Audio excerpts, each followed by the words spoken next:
Muito bem, bom dia para você que está nos acompanhando aí de casa, que a boa mão de Deus esteja com você.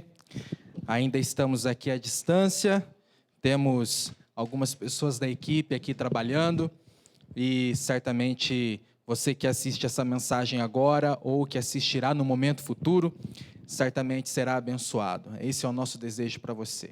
O Espaço Novo Tempo, ele é uma comunidade da Igreja Adventista do Sétimo Dia, e você que nos assiste será sempre muito bem-vindo aqui. Bom, nesta celebração deste sábado, desta manhã, nós vamos falar um pouquinho, o tema do sermão dessa manhã é uma confissão de fé. E pensando um pouco sobre esse tema, antes de nós irmos à Bíblia e entendermos e lermos aquilo que a palavra de Deus tem para nos dizer, eu gostaria de percorrer em algumas reflexões com você, percorrer em algumas perguntas com você. Hoje é dia 6 de fevereiro de 2021, e eu gostaria que você lembrasse aí na sua memória, e se você não lembrar também não tem problema nenhum, onde é que você estava há exatos 365 dias? Onde é que você estava no dia 6 de fevereiro de 2020? Eu me lembro que o mundo ainda estava normal. E se fosse um sábado, talvez essa igreja e as outras igrejas estariam fazendo o seu serviço de culto dentro daquilo que a gente estava acostumado. Eu me lembro também que, mais ou menos no início de março, eu fui até o shopping aqui da nossa cidade, e as coisas já tinham começado a um processo de mudança. E eu vi que algumas lojas, alguns estabelecimentos já estavam se preparando para algo que era incerto, para algo que era desconhecido. E então, passou um ano e nós aqui estamos.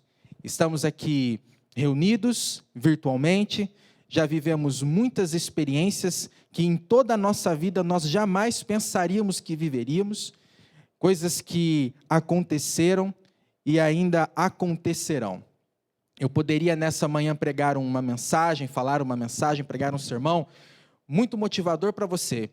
E se você espera um sermão motivador, eu lamento muito, mas não vai ser um sermão do tipo 7 passos para sair da pandemia, ou 25 passos para que você fique tranquilo neste período em que nós estamos vivendo. Ou talvez eu poderia pregar sobre 7 passos para manter a sua saúde emocional, mental, física, dentro desse contexto todo que nós estamos vivendo. E sabe por que eu não pregarei um sermão desta forma?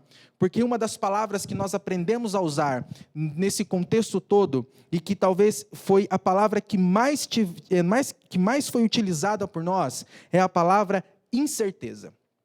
Nós hoje temos incerteza de absolutamente tudo, não é mesmo?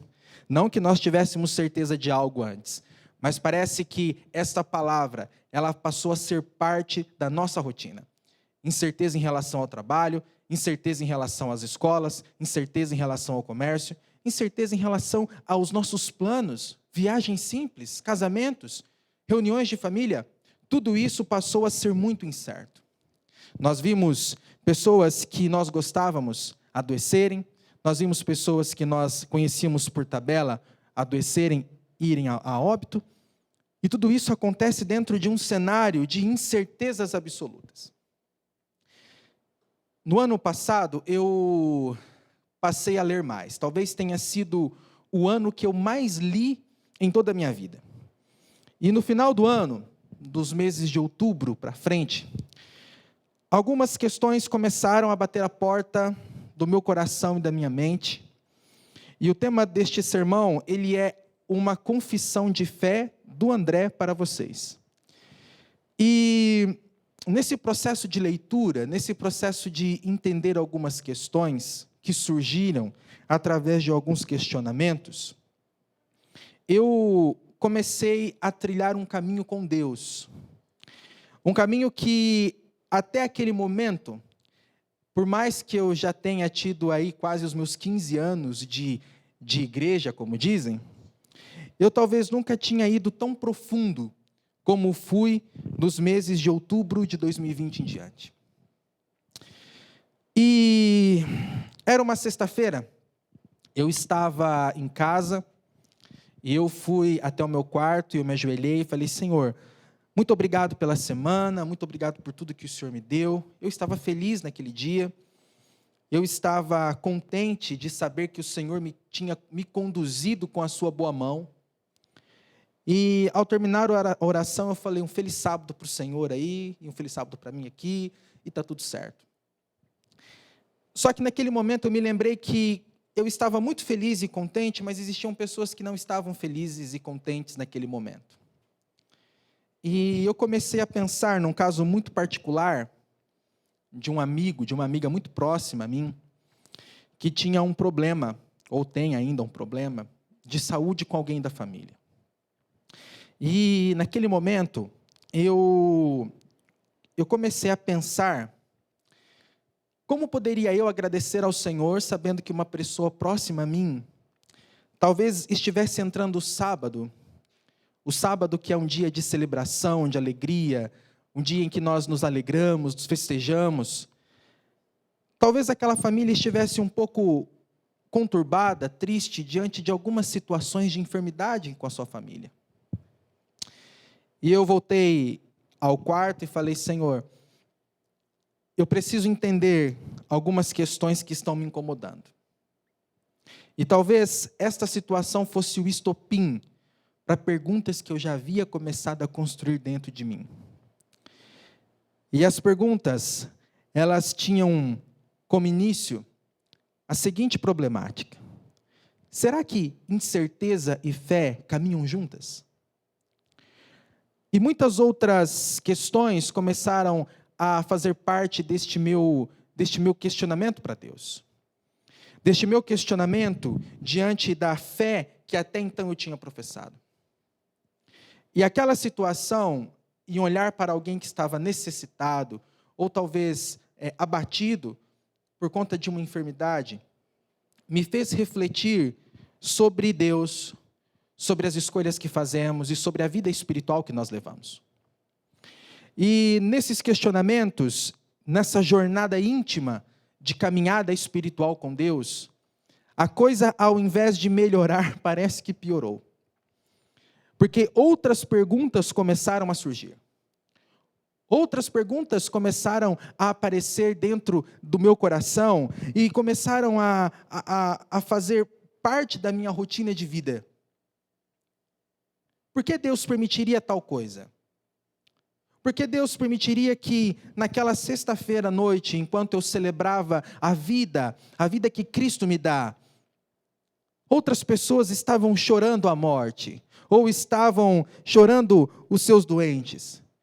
E a Bíblia nos diz que nós temos que nos alegrar, sim, e Paulo diz, nós temos que nos alegrar no Senhor, mas o próprio livro de Tiago e o próprio apóstolo Paulo nos fala que nós temos que ter compaixão das pessoas. Nós temos que nos entristecer com aqueles que estão tristes, chorar com aqueles que choram. Nós temos que abraçar aqueles que precisam, talvez, do nosso conforto. E eu lembro que naquela noite eu liguei para aquela minha amiga e eu disse assim, olha, eu não posso te oferecer nada mais do que a minha oração. E eu orei por você e por sua família, e esses questionamentos me vieram à mente. E eu vou fazer igual Jacó. Eu voltarei para o meu quarto e só sairei dali quando o Senhor me abençoar. Porém, naquela sexta, o Senhor ele ficou em silêncio. E então, no outro dia, o Senhor também ficou em silêncio. Até que um dia eu fui visitar a minha pequena biblioteca e eu encontrei um livro de um escritor russo chamado Lev Tolstói, que ele traz exatamente o título deste sermão: Uma Confissão de Fé. Lev Tolstói ele foi um membro da Igreja Ortodoxa Russa, um homem muito erudito, um homem muito inteligente, em que em determinado momento da sua vida ele começou a questionar as razões pela qual ele cria em Deus. Ele não deixou de crer em Deus, mas ele precisou passar por rupturas importantes no seu processo de crescimento espiritual. E neste processo de crescimento espiritual, a gente passa por angústias, por questionamentos que nos levam a mais incertezas do que certeza. E aí eu me lembro de Hebreus, onde o autor, no capítulo 11 de Hebreus, no verso 1, você conhece esse verso de cor? E eu gosto da mensagem da Nova Versão Transformadora, em que diz o seguinte: a fé, ela mostra a realidade daquilo que esperamos, e ela nos dá a convicção de coisas que não vemos. A fé, ela não trabalha com respostas objetivas, diretas, claras. A fé, ela trabalha com o intangível, com aquilo que nós não podemos apalpar. A fé nem sempre será algo vantajoso e lucrativo. E se você ligar a sua televisão agora, neste momento, em qualquer outro momento, você verá centenas de canais em que eles estão mercadejando a fé, como se a fé fosse uma loteria, em que você pode apostar tudo que tem, e Deus, lá do seu trono inacessível, Ele te recompensará 2 vezes, 3 vezes, 10 vezes mais. A fé não é isso. A fé nem sempre é um negócio lucrativo, porque quantas vezes você já esteve em profunda comunhão com Deus, e aquela bênção que você tanto esperava não chegou? O cristianismo, ele é uma religião de perguntas. Muitas pessoas dizem que, não, o cristianismo não é uma religião de perguntas, mas ele é sim. E sabe por que o cristianismo é uma religião de perguntas? Porque olhe para a história da igreja. Olhe para a história dos movimentos que ocorreram dentro do contexto bíblico. Se não fossem as perguntas, se não fossem as questões, as dúvidas, como será que isso teria acontecido? Se pessoas não parassem para refletir e pensassem, dissessem assim: olha, eu acho que nós podemos agir por este caminho, eu acho não, mas a Bíblia nos diz que nós podemos agir por esse caminho, talvez tenha alguma coisa errada até naquilo que nós vivemos até o momento. E quando eu falo de traçar uma jornada de fé, uma caminhada íntima, espiritual com Deus, é quando você se pergunta e fala assim: Senhor, por que eu creio em Ti? O que me levou aos 15 últimos anos da minha vida, metade da minha vida praticamente, a acreditar neste Deus que a Bíblia apresenta. Um Deus em que ontem ainda orava no pôr do sol e falava: como posso dizer que digno é o Cordeiro, que lindo és meu mestre, sendo que eu nunca te vi, sendo que eu nunca te abracei, sendo que eu nunca te toquei. Abraham Heschel diz que estamos mais perto de Deus quando fazemos perguntas do que quando pensamos que temos respostas. E ele diz que nós somos livres para questionar, porque a liberdade não é uma disposição natural, mas antes de tudo, ela é o precioso dom de Deus para o homem. Mas este questionamento não é cego, não é feito de qualquer maneira. Ele é fruto de experiências pessoais, vividas através da ótica das Escrituras. Nós vivemos discutindo religião o tempo todo. Hoje, a cristandade no mundo, ela é bem fragmentada. Nós temos pessoas que creem de diversas formas. E cada um está tentando defender o seu lado. O nós e eles. O eu e você. E neste cenário, uma dúvida me surge: como pode estar fragmentada uma comunidade da fé em que o único ponto em comum que eles têm é Cristo? Cristianismo não é uma religião que quebra argumentos intelectuais. Deus não é um fruto de laboratório que pode ser explicado através de uma equação. Não é isso. E embora o cristianismo, isso é o mais engraçado de tudo, e você vai falar que eu estou ficando louco, mas embora o cristianismo seja uma religião de perguntas, o cristianismo não tem respostas para todas as perguntas. Cristianismo, ele não busca um discurso em que eu queira quebrar o argumento do outro, em que eu queira simplesmente convencer o outro da minha religiosidade. Cristianismo é entender que o agir de Deus na terra, assim como profetizou Cristo, ele dependerá da atuação do seu Espírito, porque é o Espírito Santo que convence a todos da justiça, do juízo e do pecado. A fé não é aquilo que eu faço, como se Deus dependesse das minhas atitudes para mover a sua vontade na terra. Isso não é fé. Todo este sistema religioso que nós temos, toda essa louvação a Deus, toda essa liturgia, esses ritos, tudo isso, ele tem a sua profunda importância dentro de um contexto, mas a fé não é só isso, porque se tudo isso for feito apenas na ótica da religião, se feito de forma superficial, nós corremos o risco de criar pessoas que acham que são guardiãs, detentoras e advogadas de Deus. Deus não precisa de advogados na terra. Deus não precisa de pessoas que dizem que têm autoridade desta forma. A autoridade do Cristo nunca foi imposta. A autoridade do Cristo, ela era exalada de forma humilde. Cristo nunca trabalhou com a espiritualidade do medo e da ameaça, como se o seu pai estivesse assentado num trono, fazendo a microgestão das coisas na terra, a ponto de lançar um raio na cabeça daqueles que desobedecem. Este não foi a mensagem que Cristo pregou. Toda a religiosidade estruturada de forma legalista, de forma moralista, ela tem aparência, mas não tem poder. Elas praticamente são experiências estáticas. Fiquei pensando que desta religiosidade, dentro da minha caminhada da fé, eu tenho me distanciado. E me aproximado mais de um Cristo que é o Deus Emanuel, o Deus conosco. Fomos muitas vezes levados a pensar que Deus está num trono inacessível a nós seres humanos. Longe, distante, quando na verdade o profeta diz que o Deus Emanuel, ele está aqui conosco. Ele está aqui nessa igreja, ele está ali com você, na sua casa. Ele está com você desde antes do ventre da sua mãe, poder ter alguma substância que fosse um bebê. Deus já estava ali. E Deus está aqui. E Deus é acessível. Cristo, ele é real e próximo. Cristo, ele não está longe, não está distante. O livro de Colossenses, nós já vamos ler este capítulo. Ele diz que nós temos que estar arraigados, alicerçados, edificados em Cristo. Porque Cristo, ele é a imagem do Deus invisível. E lembre-se que invisível é diferente de inexistente. Fé não é simplesmente apontarmos um Cristo que está no extramundo, mas um Cristo que está aqui. Um Cristo que, através do seu Espírito, atua na minha e na sua vida. As visitações do Espírito Santo dentro do nosso viver.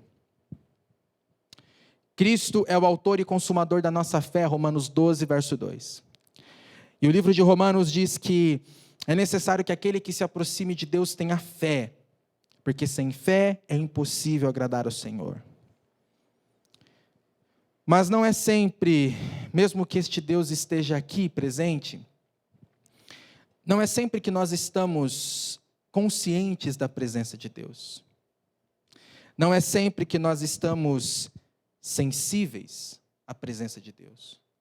Não é sempre que nós podemos perceber esta presença agindo na nossa vida. Às vezes estamos displicentes. Às vezes estamos longe. Porém, Deus, ele se agrada que de quando em vez ele manifeste a sua presença de forma clara na vida dos seus filhos. E você poderia dizer muitas situações em que Deus já manifestou isso para você. Deus se agrada de, também, como diz o profeta Isaías, de ser abscôndito, de ser discreto. Ele se recolhe, Deus se retrai de forma elegante, sofisticada. Ele não é abusivo, ele não é invasivo. Pois se sua presença... Imagine você uma coisa. Imagine se a presença de Deus fosse constantemente perceptível e nítida. Se você pudesse sair na rua, voltar para a sua casa e ter claramente a visão de que a presença de Deus ela é nítida, ela é visível. Ela é notória, ela é inequívoca. O tempo todo. Nós não teríamos espaço para a nossa experiência de fé, porque esta presença seria tão constrangedora que nós não teríamos outra opção senão nos submeter à vontade do Senhor. Mas Deus nos dá a liberdade para que através das experiências da fé, das experiências particulares da fé, daquela experiência que nós não traçamos dentro de uma igreja, mas traçamos dentro do nosso quarto em oração, de quebrantamento de alma, de humilhação diante de Deus. É nessa experiência que o Senhor se manifesta. Dentro do serviço religioso, das igrejas, tudo isso tem sua importância. É muito importante que nos reunamos. Claro que dentro dessa pandemia as coisas mudaram um pouco, mas assim cremos e esperamos em Deus que as coisas melhorem. E que muito em breve a gente retorne às igrejas, os nossos momentos de culto, em adoração. Mas a pandemia e este cenário todo de distanciamento me ensinou que a minha vida espiritual depende muito mais daquilo que eu faço em secreto do que aquilo que eu faço aqui dentro.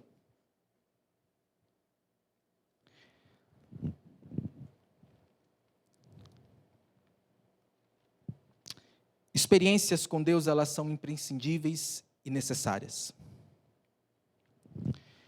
Estar na presença de Deus é senti-lo agindo, tomando a nossa mente, tomando o nosso coração. É Deus nos preenchendo de forma estrondosa. Experiência de fé não é reduzir a Cristo a uma doutrina, ou a um comportamento moral, ou a um conjunto de regras. Porque se é um conjunto somente de regras e doutrinas, nós conseguimos cumprir tranquilamente. Mas a experiência da fé é a profundidade da vida espiritual. Não é você mergulhar numa piscina de 1.200 litros, mas mergulhar no oceano da presença de Deus. A experiência da fé de Cristo, isso foi uma coisa que me marcou muito, lendo um outro livro. O autor dizia que nós não podemos colocar a religião do século 21, ou o cristianismo do século 21, como sendo uma pauta de militância moral, defendendo que um lado é certo e o outro é errado, que X é legal e Y não é tão legal assim. Evangelho não é isso. No Evangelho, a fé é uma relação que temos em Jesus Cristo, nosso Senhor, em Cristo, com Cristo e pelo Cristo. E aí eu convido você a ir até o livro de Colossenses, capítulo 1. E nós ainda temos tempo. E eu vou ler com vocês estes capítulos, esses versos, né? A versão que eu leio desta Bíblia, se ficar fácil para vocês, é a nova versão transformadora. Desculpe, a nova versão internacional. Mas não tem problema, vamos lá. Colossenses capítulo 1, verso 3. Sempre agradecemos a Deus, o Pai de nosso Senhor Jesus Cristo, quando oramos por vocês, pois temos ouvido falar da fé que vocês têm em Cristo Jesus e do amor que têm por todos os santos. Por causa da esperança que lhes está reservada nos céus, a respeito do qual vocês ouviram, por meio da palavra da verdade, o evangelho que chegou até vocês. Essa fé desta comunidade era tão intensa, que Paulo começa a carta escrevendo e dizendo que ele ouviu falar desta fé que esta comunidade dos colossenses tinha. Uma fé que gerava fruto, uma fé que gerava esperança, uma fé que gerava união, uma fé que gerava respeito. E ele diz, no verso, seguindo a leitura, verso 6, por todo o mundo este evangelho vai frutificando e crescendo, como também ocorre entre vocês desde o dia em que ouviram e entenderam a graça de Deus e toda a sua verdade. O dia em que nós entendemos como a graça de Deus funciona e como a verdade de Deus contida na Bíblia, ela funciona.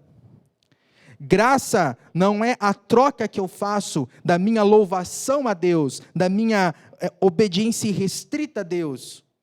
Graça antecede isso. Graça, nós vamos ver na continuidade da leitura do livro de Colossenses. Verso 9 diz o seguinte: por essa razão, desde o dia em que ouvimos, Não deixamos de orar por vocês e de pedir que sejam cheios do pleno conhecimento da vontade de Deus, com toda a sabedoria e entendimento espiritual. Levi Tolstói, no seu livro Uma Confissão, ele fala exatamente sobre isso. Ele fala: eu tentei buscar conhecimento e sabedoria além daquilo que me foi mostrado na Bíblia. E ele disse: eu não encontrei, eu me frustrei, eu me angustiei. E agora, aqui o apóstolo está falando um pleno conhecimento da vontade de Deus, um pleno conhecimento da sabedoria, do conhecimento. E o verso 10 continua: e isso para que vocês vivam de maneira digna do Senhor, e em tudo possam agradá-lo, frutificando em toda boa obra, crescendo no conhecimento de Deus, e sendo fortalecidos com todo o poder, de acordo com a força da sua glória, para que tenham toda a perseverança e paciência com alegria. Se a fé é aquilo que nós estamos esperando se confirmar, se a fé nos dá essa certeza, aqui Paulo está dizendo, sendo fortalecidos com todo o poder, de acordo com a força da sua glória, para que tenham toda a perseverança e paciência. Paciência no quê? No cumprimento das promessas que nós temos. E o verso 12 continua: dando graças ao Pai que nos tornou dignos de participar da herança dos santos do reino da luz. Isso é graça. Não éramos dignos, mas o Senhor nos torna dignos, pois Ele nos resgatou do domínio das trevas e nos transformou para o reino de seu Filho amado, em quem temos a redenção, a saber, o perdão dos pecados. E aqui, neste momento, talvez seja um dos versos mais lindos da Bíblia, em que o apóstolo Paulo começa a dizer: Ele, Cristo, é a imagem do Deus invisível. Ele é o primogênito de toda a criação, pois nele foram criadas todas as coisas nos céus e na terra, as visíveis e as invisíveis, sejam os tronos, sejam as soberanias, sejam os poderes ou as autoridades, todas as coisas foram criadas por ele e para ele. Ele é antes de todas as coisas, e nele tudo subsiste.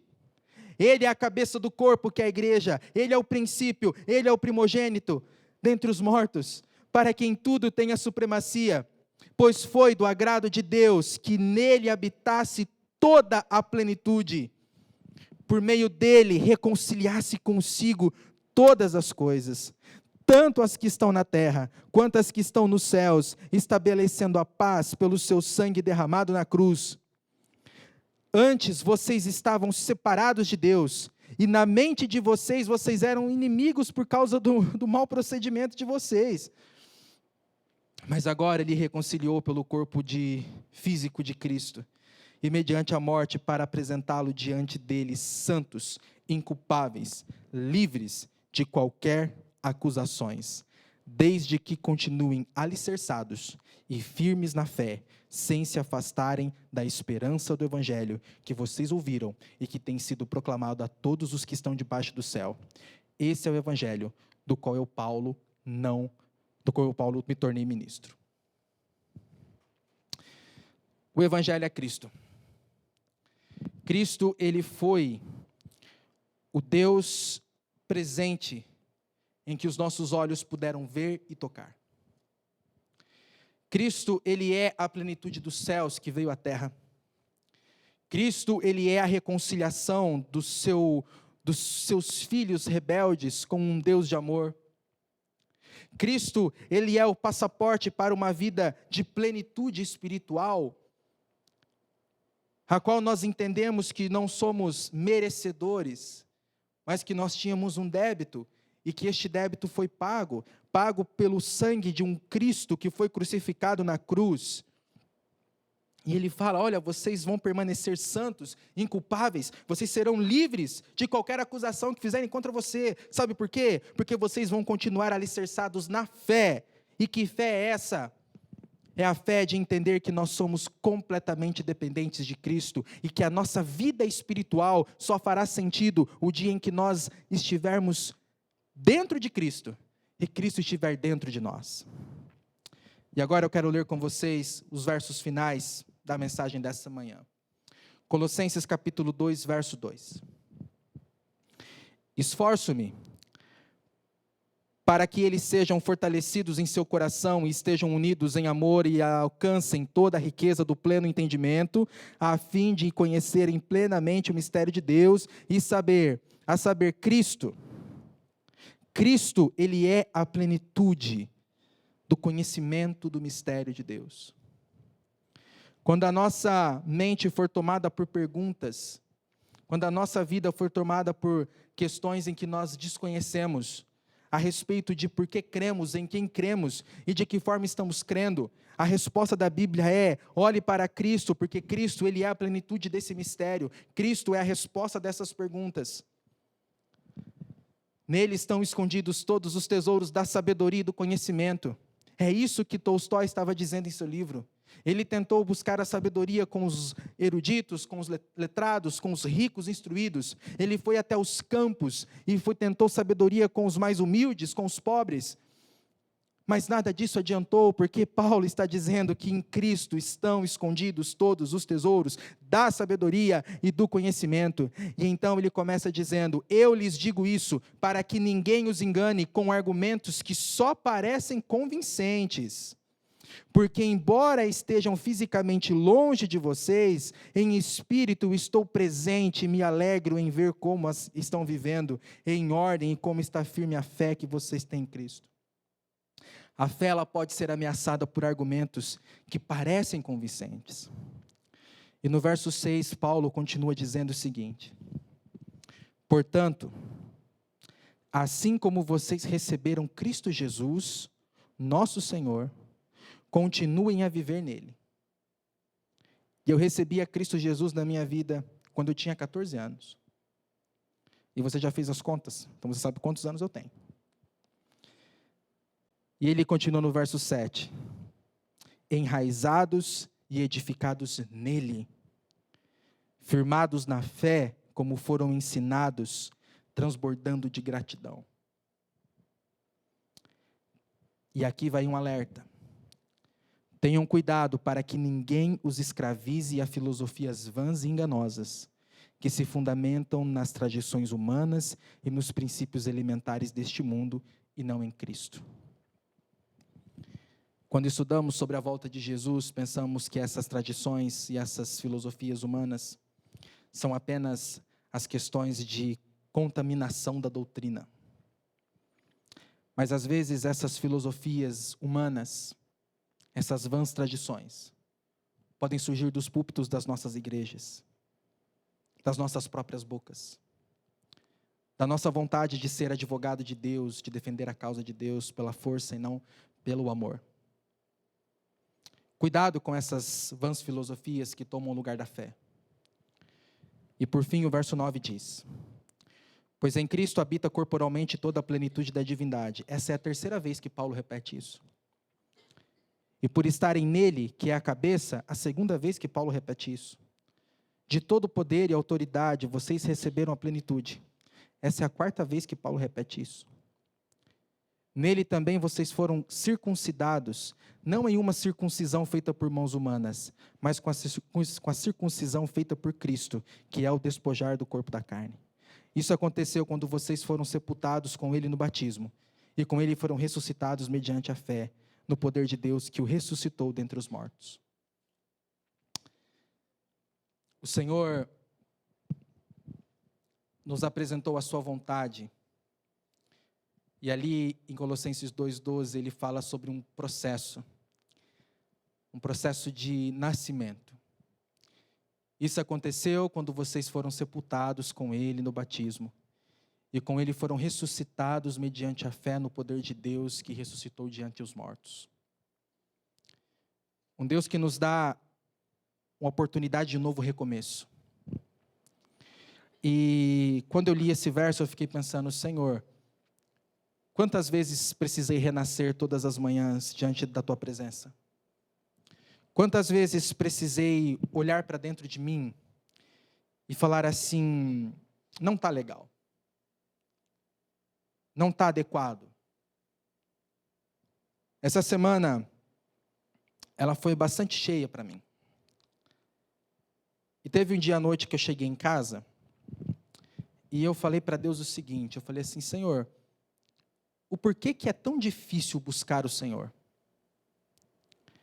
O porquê que parece que não se encaixa muitas vezes na nossa rotina tão corrida, este espaço que é reservado a Deus. Só que Deus não me ama pela quantidade de orações que eu faço durante o dia ou deixo de fazer. Ele me ama porque Cristo morreu na cruz e isso é suficiente.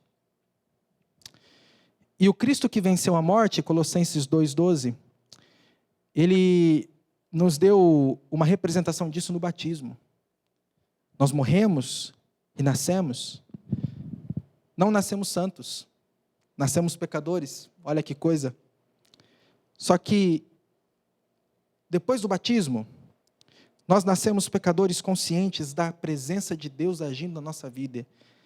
E sabedores de que, a despeito dos pecados, nós temos graça abundante, porque onde abundou o pecado, superabundou a graça. E essa nova criatura em Cristo, ela vai entender que ela não pode compactuar com o pecado. E ela vai entender que ela não precisa viver uma religião emprestada, uma fé emprestada. E ela vai entender que todas as manhãs o Senhor vai oferecer para ela um novo nascimento, porque as suas misericórdias são renovadas. E sabe, meus amigos, eu gostaria de terminar essa mensagem falando para vocês algo que talvez não seja tão doce aos ouvidos. Existem momentos em que Deus ele vai te responder imediatamente.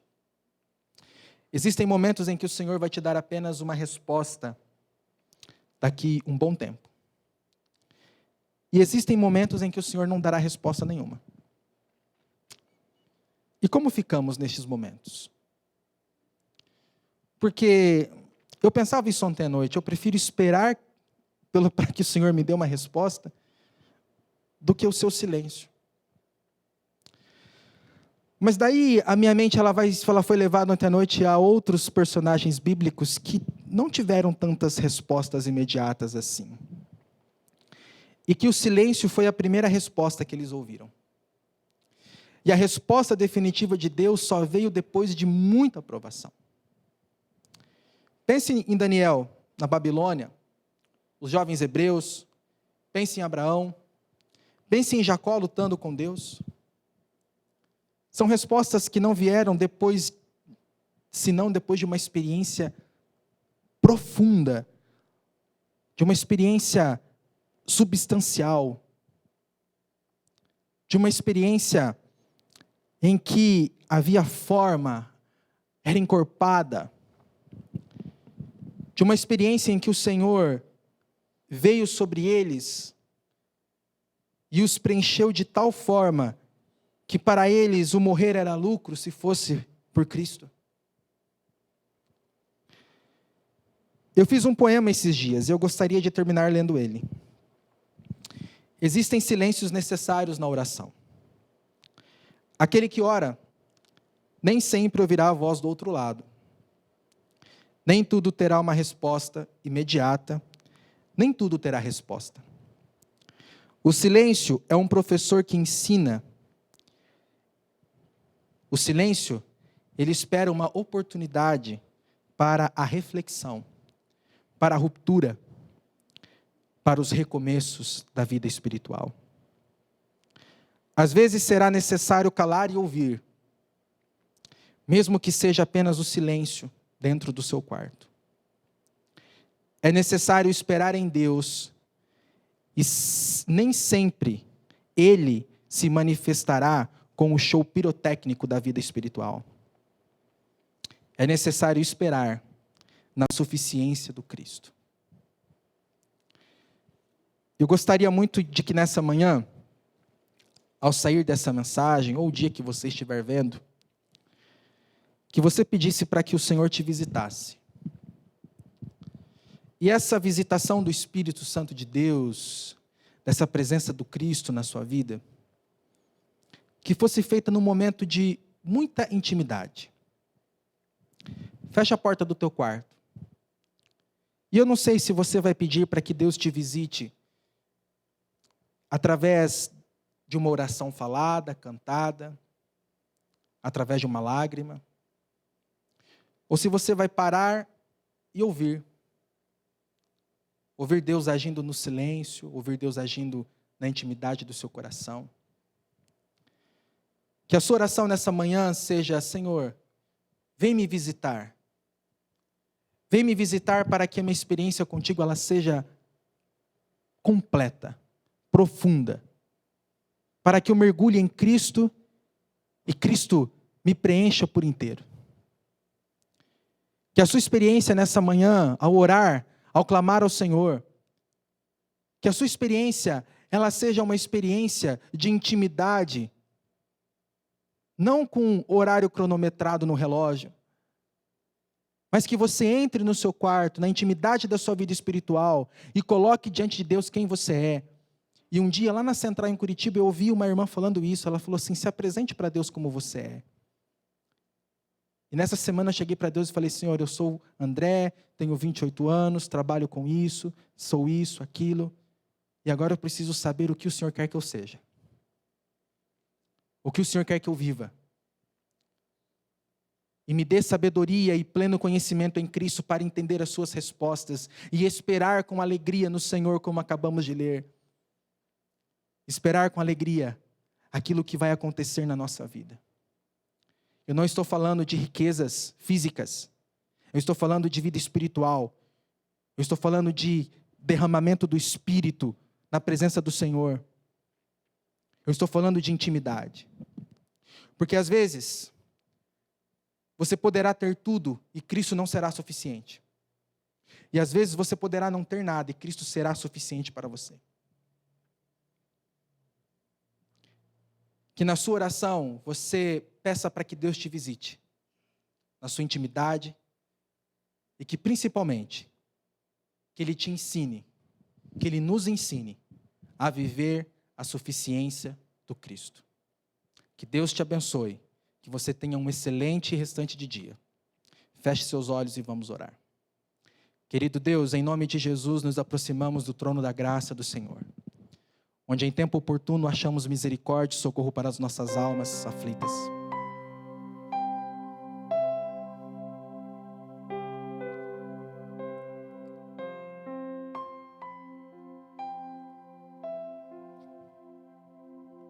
Nos visita, Senhor. Nos visita com o Teu Espírito, com a Tua vontade. Nos visita com a Tua graça e misericórdia. E nos ensina, através da nossa intimidade contigo, que Cristo é suficiente em todas as situações da nossa vida. Pois oramos e agradecemos em nome daquele que nos comprou e nos salvou, que é Jesus, a quem esperamos um dia poder ver e abraçá-lo. Amém.